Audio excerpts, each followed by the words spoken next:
La Siri Grace Nganga KTN. Naam, tukitoka Tanzania turejea hapa nchini. Mwanafunzi wa mwaka wa 3 wa chuo kikuu amepatikana ameaga dunia ndani ya msitu wa Nairobi Conservancy ulioko Karen, mwili wake ukiwa umeanza kuoza baada ya takriban mwezi mmoja utafutaji wa kuchosha uliofanywa na wazazi wake. Kulingana na mwanapatholojia wa serikali Bernard Midia, kiwango cha kuoza cha mwili wa Victor Kemboi kimefanya iwe vigumu kufanya uchunguzi kamili kwa upasuaji. Amependekeza pia kufanywa kwa vipimo vya toxicology ili kubaini kilichosababisha kifo cha Victor Kemboi ndani ya eneo hilo la msitu wa Kenya Forest. Mwanahabari wetu Lennox Sengre na taarifa zaidi. Uchungu wa kumpoteza mtoto umewazi machoni mwao. Familia ya Philemon Limo takriban mwezi mmoja wa kumtafuta kijana wao mwenye umri wa miaka 21, mwanafunzi wa mwaka wa 3, ulimalizika kwa majonzi. Victor Kemboi, mwanafunzi wa teknolojia ambaye amekuwa akiishi na wazazi wake katika mtaa wa Saika, Nairobi. The following day simu ikazima. Sasa tukakuwa na wasiwasi, tukafikiria, tukasema tunaenda kwa polisi. The first person mwenye walijaribu kumtafuta, kumudisia maswali, alikataa. Mwenye alijua ni DCI alikataa kujitokeza. Anavyotueleza mamake Priska Limo, waliripoti kutoweka kwake kwa polisi. Kisha tarehe 10 Oktoba mwaka wa 2025 walipokea simu walioihofia. Maafisa wa DCI walikuwa wamepata mwili uliokuwa unaoza katika hifadhi ya msitu wa Nairobi, eneo la Karen, ikimaliza takriban mwezi mzima wa mateso. Tukapigiwa simu na DCI Karen, na kufika huko tukaonyeshwa ID yake, vitabu zake za shule.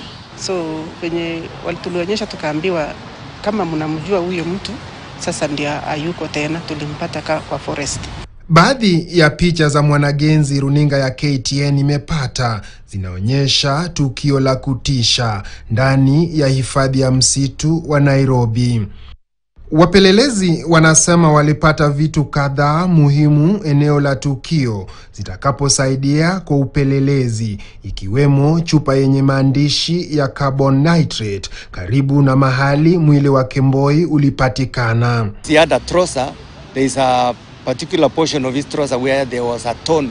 I don't know what could have torn that trouser. The some hair was missing, so I cannot say maybe what could have caused the hair to be missing. I'm so much traumatized. I'm so much I don't even know how to explain, because our son, he had a very bright future, and somebody has just cut it short. Indeed, he was ready to graduate maybe at the end of this year. Ijumaa, mpasuaji wa serikali Bernard Midia alifanya upasuaji wa maiti, lakini hakuweza kubaini chanzo halisi cha kifo cha Kemboi, akisema mwili ulikuwa umeharibika kupita kiasi. With repeated autopsies, so many things might have happened. Decomposition processes, also interference with tissues during previous autopsies. So we still have to sit down and bring all this together. We cannot conclusively tell. Wakati maafisa wa upelelezi wakiendelea na uchunguzi wa kifo cha Kemboi, swali kuu ni je, ni nani aliyemuua Kemboi? Kwa nini mwendeshaji wa bodaboda aliyekuwa wa mwisho kuonekana naye hajatoa taarifa kwa polisi? Na vipi mwili uliweza kukaa ndani ya msitu unaolindwa na maafisa wa KFS kwa karibu mwezi mzima bila mtu yoyote kugundua harufu uliokuwa ikitoka humo?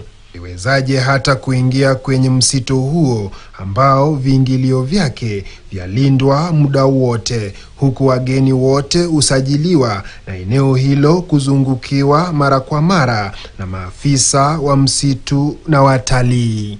Lennox Sengre, runinga ya KTN.